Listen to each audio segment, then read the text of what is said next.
She looked me in the eye and asked, "Are you going to leave too?" I said no. I meant it. She was in a wheelchair, and I thought I'd found something rare, a connection deeper than appearances. But weeks later, I watched her dance in heels on a club stage, surrounded by laughter and lies. And in that moment, I realized I hadn't fallen for her. I'd fallen for the version of her she knew I'd never question. I wasn't expecting much when I walked into that restaurant. Blind dates had never been my thing. They felt too staged, too awkward, like job interviews, but for your soul. My friends had begged me to try it just once, and I guess something in me gave in. Maybe I was lonely. Maybe I was tired of scrolling through apps that led nowhere. Or maybe I just wanted to feel something again. I arrived 10 minutes early. The place was cozy, warm lighting, soft jazz playing in the background, white linen tablecloths trying a little too hard. I told the hostess my name. She nodded, led me to a table by the window, and said, "Your date will be with you shortly." I took a deep breath and checked my phone, resisting the urge to bail. Then I looked up and froze. She entered the front door with effortless grace, her long blonde hair catching the light. Her eyes, blue, sharp, confident, scanned the room. But what caught me off guard wasn't her beauty. It was the wheelchair. A quiet hush followed her as she rolled past the hostess. A few diners stole glances. She didn't seem to notice or care. I quickly stood, unsure of how to greet her. "Hi," she said, smiling. "You must be Daniel." "Yeah," I said, stumbling for words. "It's really nice to meet you." "You too," she replied, then added, "So, you're not going to pretend you got the wrong table and walk away?" Her tone was casual, but her eyes were searching me. "Why would I?" I asked, genuinely confused. She tilted her head. Most guys do. I didn't know what to say to that, so I just pulled out her chair for the sake of gesture, then awkwardly sat back down. "I guess I didn't expect you," I said finally. "That I'd be in a chair?" she asked, unfazed. "No, that you'd be this beautiful," I said, and meant every word. She blinked once, then smiled, a real one, not the guarded kind people wear to hide disappointment. Her name was Julia. She had a sharp wit and a dry sense of humor that caught me off guard more than once. We ordered drinks and shared a plate of appetizers. She told me she lived alone, received monthly disability payments, and was between jobs. "I used to be a graphic designer," she said, "but ever since the accident, things changed." She didn't offer more details, and I didn't push. Instead, I told her about my work. I was a freelance software developer, mostly games. She asked if I made anything famous. I laughed and said no, but one of my projects had been pirated 2 million times, so that had to count for something. She liked that. She liked a lot of things about me, it seemed, or she was just being polite. But I was drawn to her in a way I hadn't felt in years. There was something magnetic in her sadness, something raw and untouchable. When the bill came, I paid without hesitation. She thanked me and offered a firm handshake at the door. "I'd like to see you again," I said. "I'll think about it," she smiled. Most guys don't make it past the first hour. Then she rolled off into the night, like a mystery I wasn't ready to let go of. I stood there for a long time, watching her disappear into the dark, wondering what the hell just happened. I didn't know it then, but that night would change everything. Forever. The cafe we chose for our first real date wasn't anything fancy. Just a quiet corner spot with soft lighting, chipped wooden tables, and the kind of ambient music you barely notice unless you're alone. She chose it, said the entrance was flat, and the bathrooms were accessible. I didn't even think about that at first. I should have, but I was too focused on the fact that she had said yes, that she'd call me back after the blind date. She rolled in ahead of me, wearing a sky blue cardigan and a soft smile that could have melted glass. Her hair was down, wavy and freshly washed, and she had just the lightest touch of makeup on, enough to bring out her eyes, not enough to hide anything. She didn't need to. She was beautiful in a way that didn't feel forced. I pulled out the chair across from her, then hesitated, wondering if I should have helped her sit instead. But of course, there was no sitting. She was already seated. It was moments like that When I realized how new this all was for me, she noticed, too. "You keep doing that," she said with a smirk, sipping her tea, "looking at the chair like you forgot something." I laughed awkwardly. I guess I'm still catching up. "Don't worry," she said, her smile softening. "Most people don't even make it this far. Usually, they see the wheels and suddenly remember they left their cat in the oven or something." I blinked.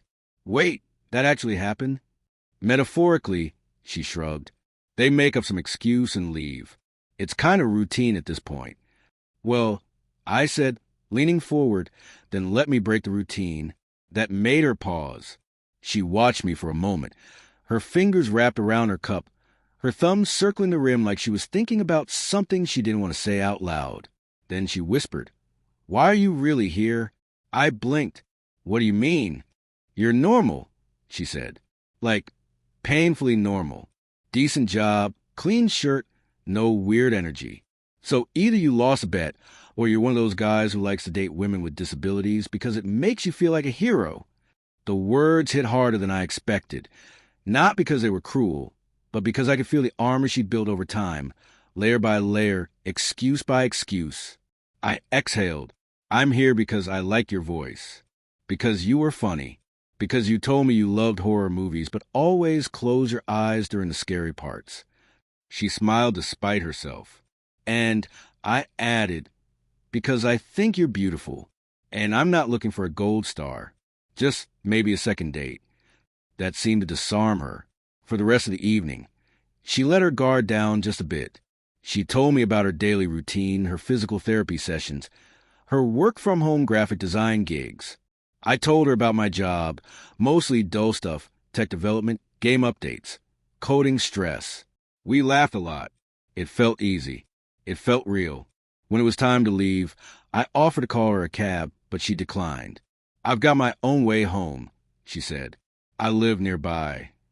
She didn't let me walk her there, but she did lean over and touch my arm just before she left. "Thanks for not being weird about it." And then she was gone, rolling out into the night with a kind of quiet grace that lingered long after the automatic doors closed behind her.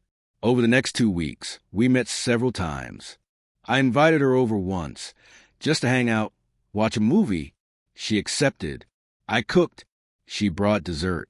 She wore a soft sweatshirt and joked about how terrible my taste in horror films was.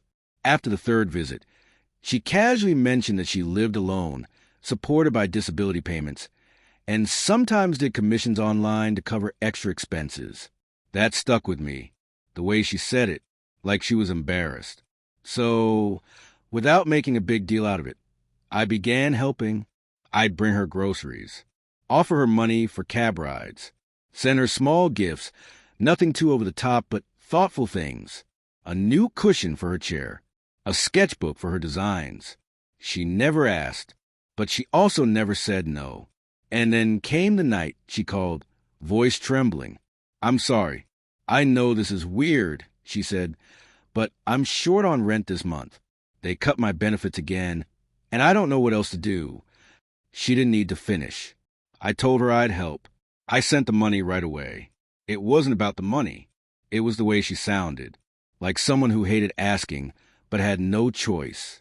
I told myself this was what love looked like, that helping her made me feel useful, that it was real, but deep down, something didn't sit right. It wasn't her. It was the nagging feeling I was being kept at arm's length, that there were doors in her life I wasn't allowed to open. Until that night. Until the night I saw her at the club, dancing, on her feet, laughing, spinning in circles under the neon lights with 2 friends, holding a cocktail, not a care in the world. The same woman who had told me she couldn't even walk to the corner store. The woman who said she lived on the edge of survival. I stood in the shadows, heart pounding, watching the woman I thought I loved move freely through a crowd that had no idea what kind of story she'd been selling. And in that moment, I knew I wasn't the first. I wouldn't be the last. But I would be the one who didn't let it go. The first few days after our coffee date felt like the start of something good. I wasn't in a rush, and neither was she. We texted casually, good mornings, funny memes, the kind of flirty banter that made me grin like an idiot while staring at my phone. For the first time in a while, I felt like someone genuinely liked me for me. Not because I had a successful business or because I drove a nice car. With her, things felt simpler. She didn't talk much about her past, and I didn't pry. I figured she'd open up when she was ready. We all have our wounds, and if hers were deep, I wasn't about to go poking around in them just to satisfy curiosity. But one thing stood out. She never let me pick her up.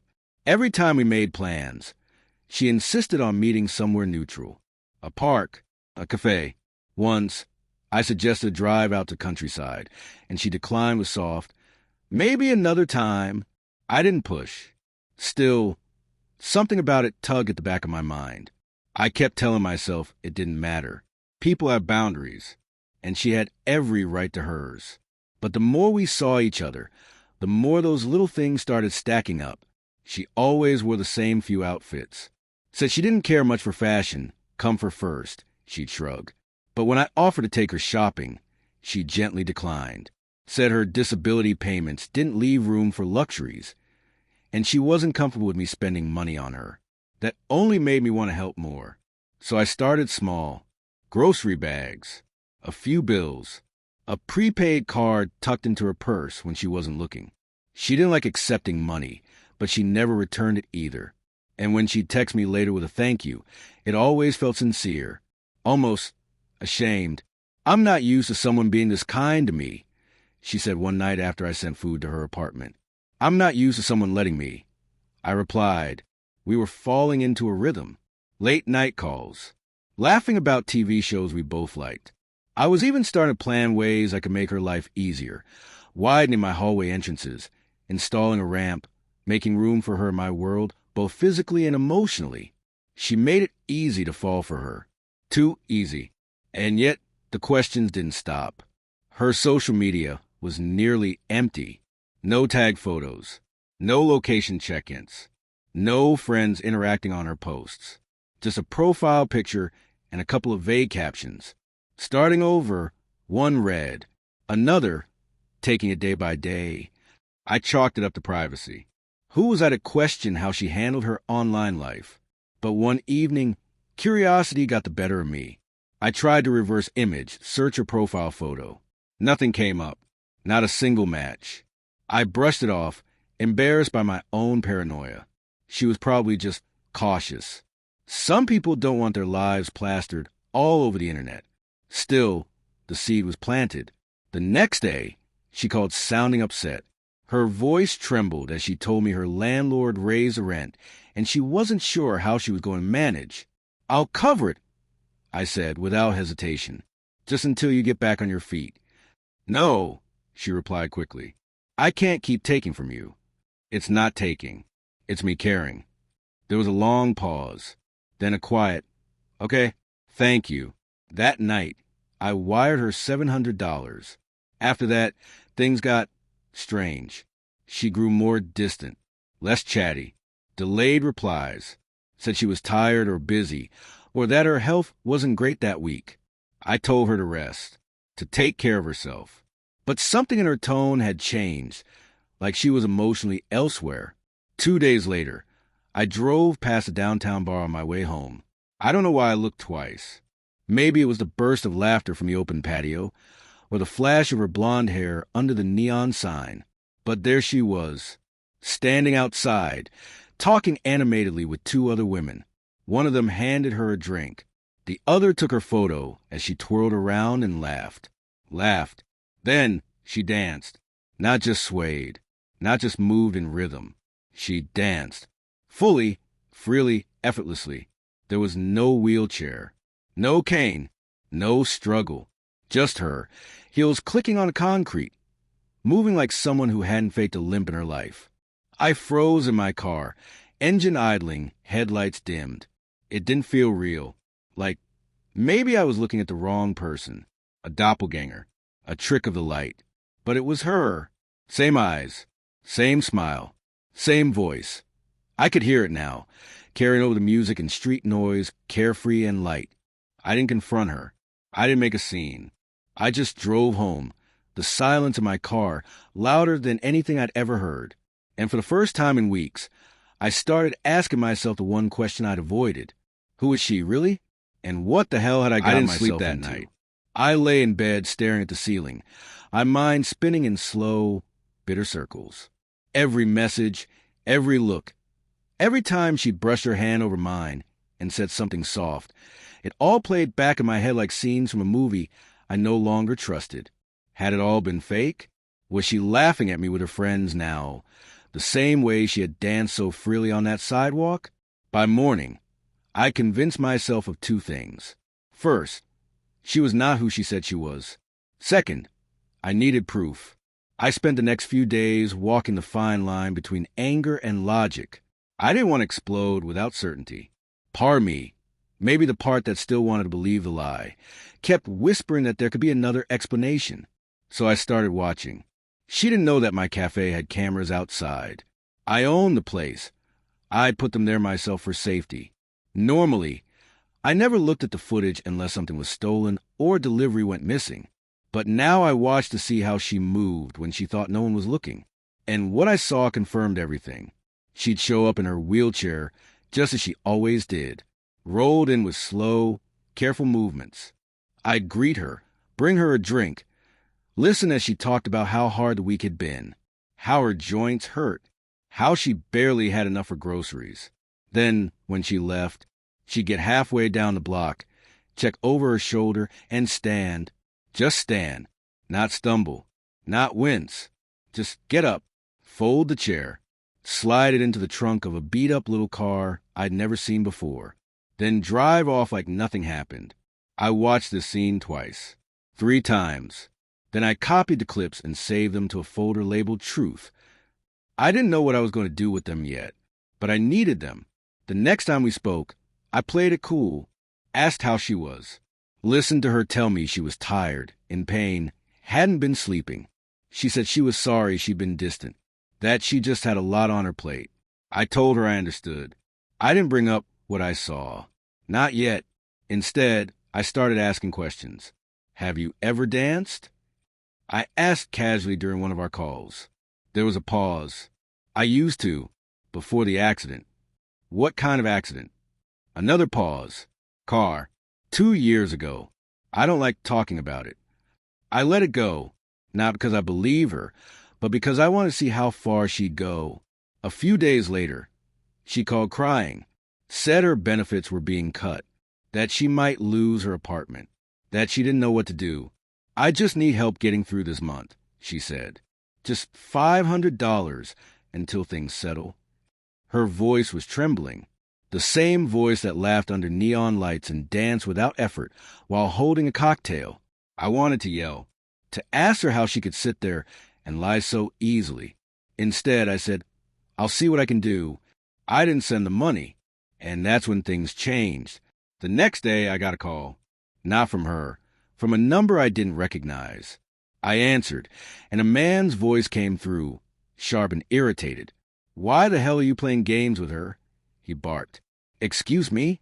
She told you she needs help, and you're out here ghosting her? That's cold, man. Who is this? I'm her brother, he said quickly. She's going through hell, and you're making it worse. She's not sick, I said. She's a liar. There was a pause. Then, watch yourself. You don't know what you're talking about. He hung up before I could say another word. I recorded the call, then played it back twice. He slipped. His voice wasn't calm. It wasn't calculated. It was aggressive, threatening, and he wasn't her brother. Not really. I started digging, took his number, ran it through a reverse lookup, got a name, an address, social media profiles, found them, together, photos of the two of them on vacation, drinking, laughing, hugging, her arm around his neck, his hand around her waist. A couple, not siblings. It was a scam. I sat there for a long time, staring at the screen. This woman, who I thought I was falling for, who had cried to me, who told me she couldn't walk, was a professional liar, and I was her mark. But what she didn't know was that I had a lawyer, and I was done being kind. For the first time in weeks, I woke up with doubt scratching at the back of my mind. Something subtle, something I couldn't quite place, but it itched at my gut like a splinter. Diana hadn't returned my messages in 2 days. No cute selfies. No voice notes about her morning tea or complaints about her neighbor's loud music. Just silence. I told myself she might be tired or unwell, or maybe her chair needed repair. But even that felt hollow now. I tried calling. Straight to voicemail. It wasn't like her. Not anymore. Not since we started seeing each other every other day. On impulse, I drove past her apartment. The blinds were drawn. The ramp at her door was gone. I parked across the street and waited. An hour passed. Then 2. I was just about to leave when a car pulled up.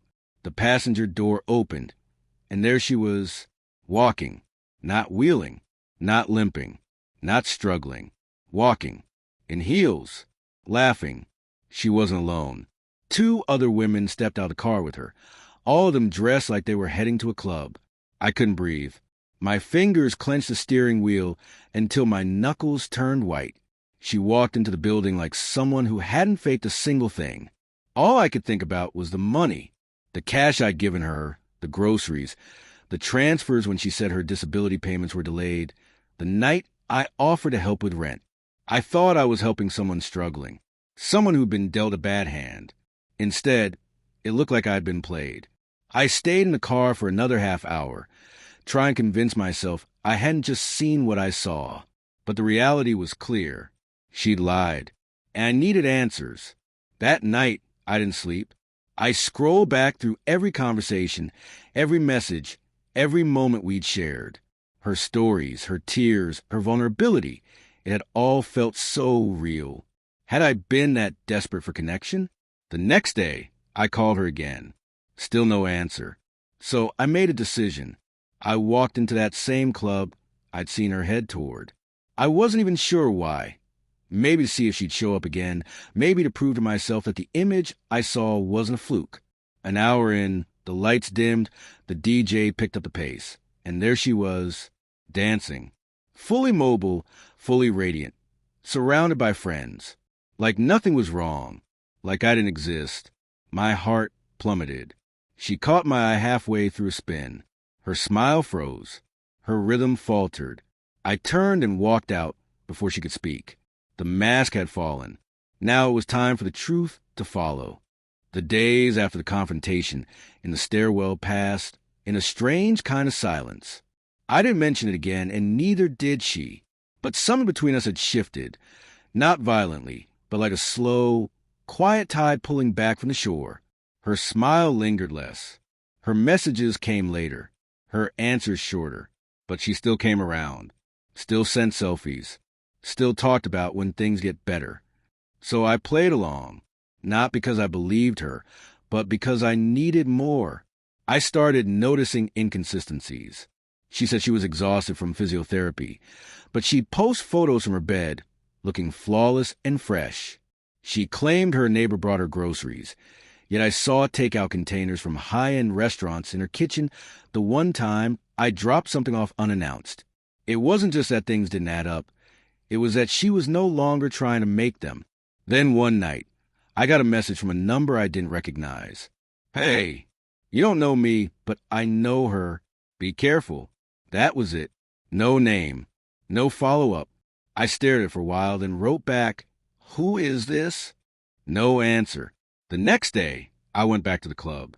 The same one where I'd first seen her dancing, laughing, walking. She wasn't there. But someone else was.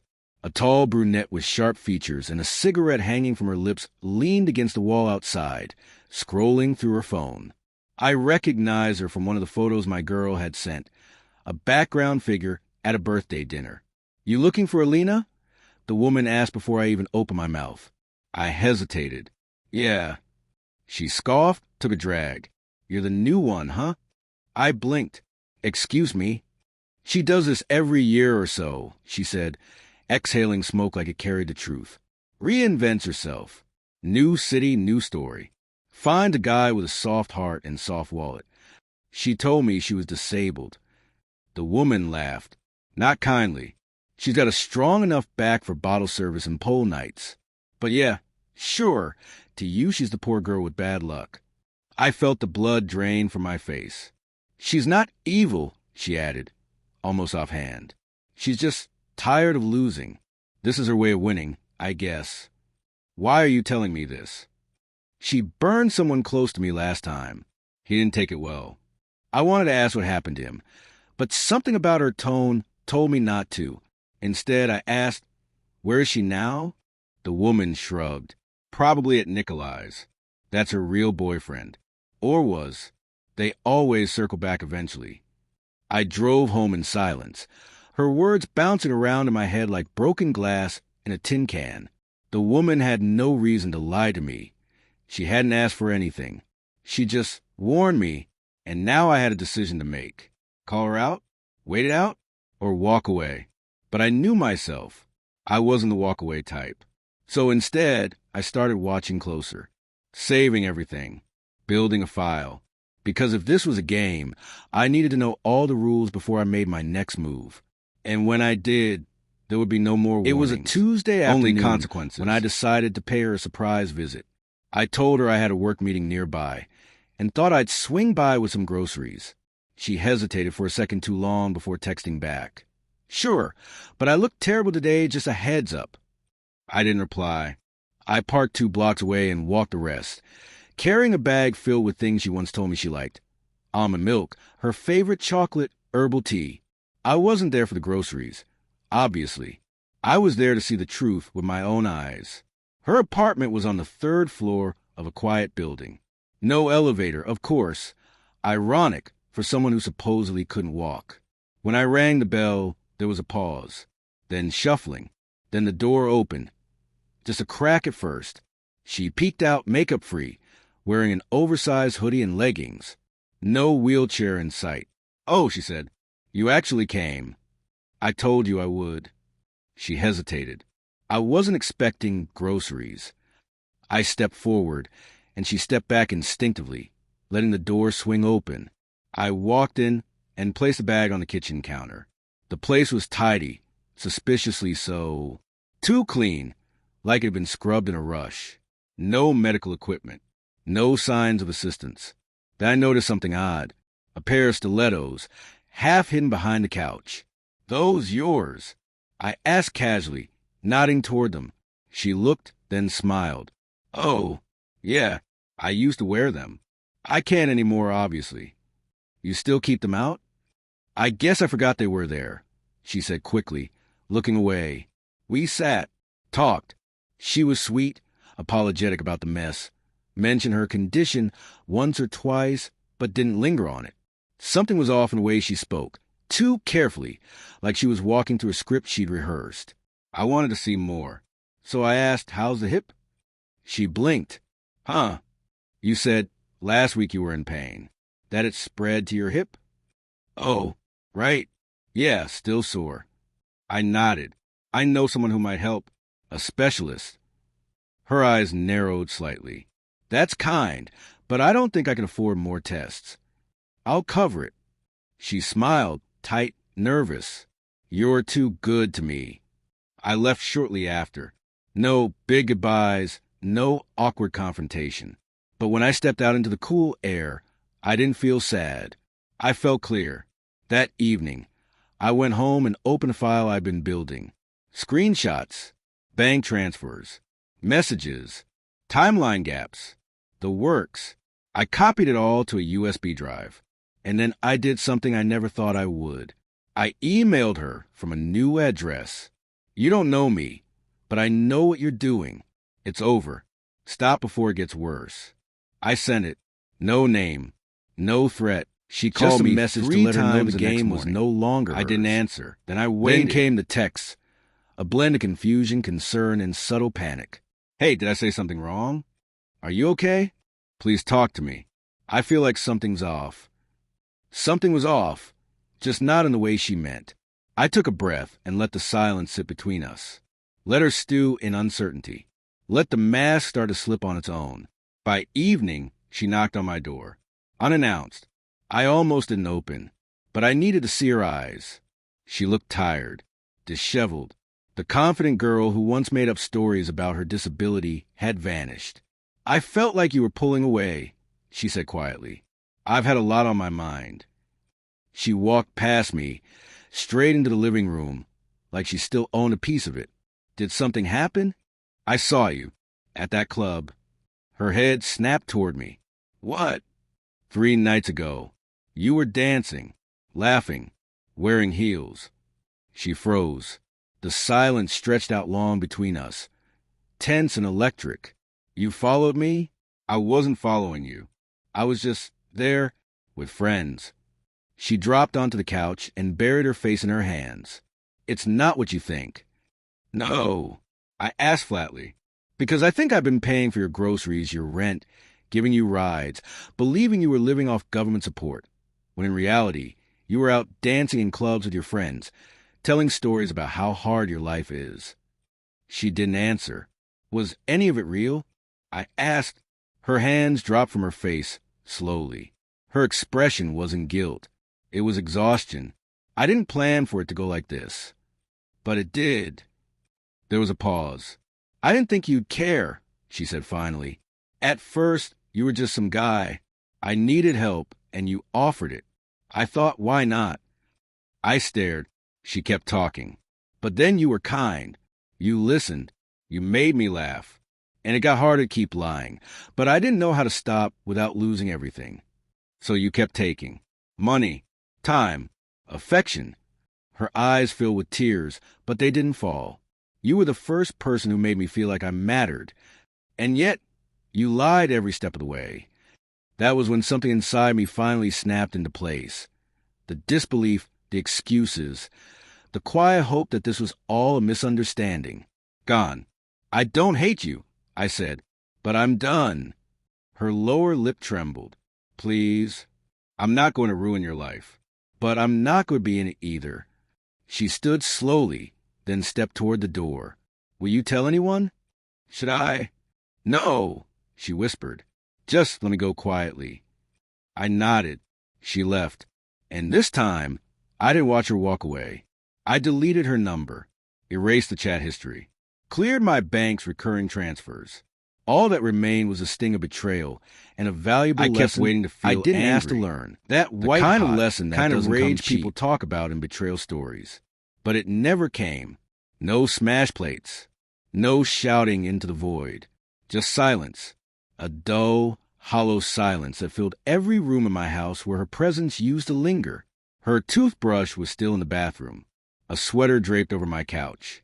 The tea she liked sat unopened in the kitchen drawer. I boxed it all up without ceremony, not as some dramatic gesture, but because I needed the space. Not physical, emotional. The hardest part wasn't what she did.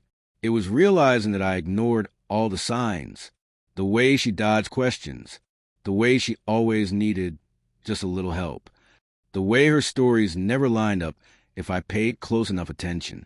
I didn't want to believe I could be fooled. Not like this. Not so thoroughly. Not after everything I thought I'd learned about people. But here I was, a fool in the mirror, wearing the same face, with less trust behind the eyes. I blocked her number. I'd cut her off clean. But curiosity still scratched at me. What was real and what wasn't? Was the way she smiled at my jokes fake? Were those quiet nights watching movies together just part of the script? Did she ever actually like me? One night, about a week later, I did something I hadn't planned. I went back to the club.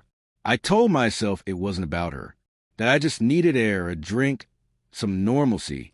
But the truth was, I wanted to see if she'd be there, if she'd moved on, if she even remembered me. I didn't find her, but I did find closure. Because as I stood there, surrounded by strangers, music, and lights, I realized something important.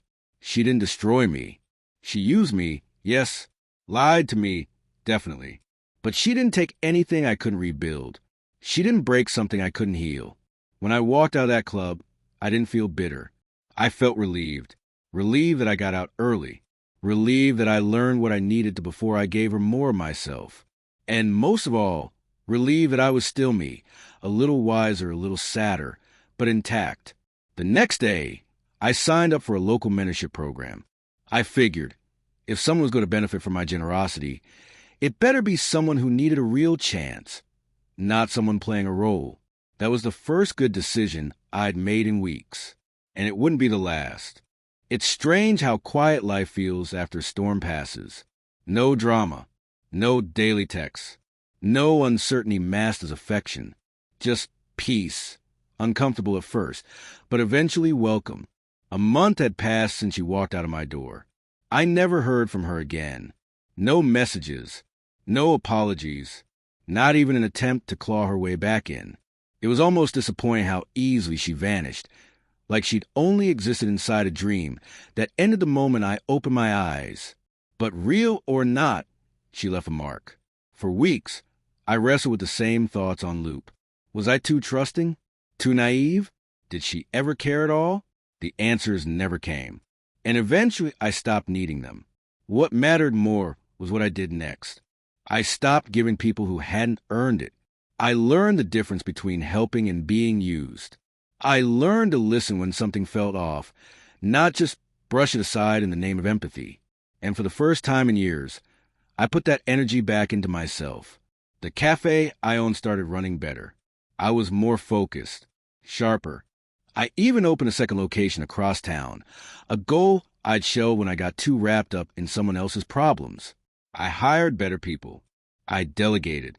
I started spending more time doing what I loved, talking with customers, crafting new items for the menu, planning a charity event that had been sitting on my to-do list for years. That's when I met Sophie. She wasn't loud. She wasn't dressed to impress. She'd make some grand entrance or pretend to be something she wasn't. She just asked if the honey cake was made in-house. I told her it was. She ordered a slice, took one bite, and said, "That's the best thing I've tasted all week." We talked. She laughed easily, listened fully. No games, no half-truths. She didn't ask for anything, didn't need saving. She was already whole. And for the first time in a long time, I didn't feel like I was auditioning for someone's affection. It didn't turn into love overnight, but it felt right, honest. And that's more than I could have asked for. One night, months later, I found the old box. The one with her things, the tea, the sweater, the toothbrush. I carried it out to the trash and didn't hesitate this time. No lingering glances. No second-guessing. Just closure. People ask sometimes if I regret it, if I'd go back and do things differently. But the truth is, some lessons can't be learned any other way. She lied. I believed her. She left. I stayed. And I built something stronger from what she broke. That's life. That's the long game.